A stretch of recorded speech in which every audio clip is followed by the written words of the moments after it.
ډاکټر سره واده ولې نه کوي؟ ډاکټر خو دې راباندې وغوودې کوس دی چې بیا ورته زما لاس ته رانه شي. شپې مې دوه واره په کوس کې چنګال در ووایي کوسۍ به دې ما علاج کولی و. ولې؟ په خدای دغه ده نو ما علاج کولی. زه اشم سره مینه لرم. اشمه زه تا سره غواړم واده وکړم، امریکا ته به دې راولم، خو بیا به څه مانا بیا دې کمتر کې را. السلام علیکم، زه یم ستاسو ورور ستاسو ملګری احسان الله. ملګرو پایله به تاسو دغه ویډیو کتلي د ډاکټر پوزي او دغه یو بابا دی. د دغه دواړو په لایو کې د ټیک ټاک لګیا دي چې یاره دې به ډېرې خبرې هم کړي خو چونکې دغه 24-15 سیکنډ ویډیو چې دی دغه ریکارډ شو په سوشل میډیا باندې، نو ما غوښتل چې یاره زه پې ستاسو سره یو ریاکشن ویډیو جوړه کړم. زمونږ دا مطلب نه دی چې یاره مونږ چا باندې د تنقید وکړو، مونږ صرف برای اصلاح کوو.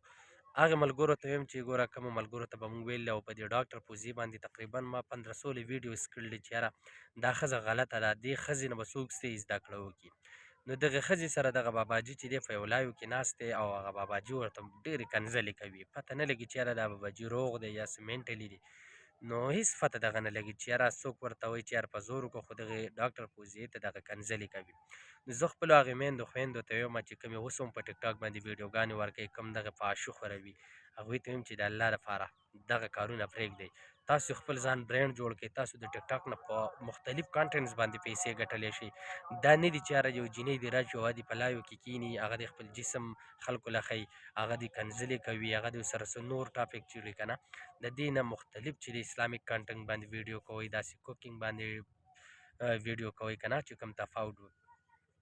نو زه هغه ملګرو ته یم چې کوم ملګري نن سبا چې دي په سوشل میډیا باندې غلط ویډیوګانې شیر کوي، هغوی ټولو له یم چې ګورئ اصلاحي پیغام ورکوئ.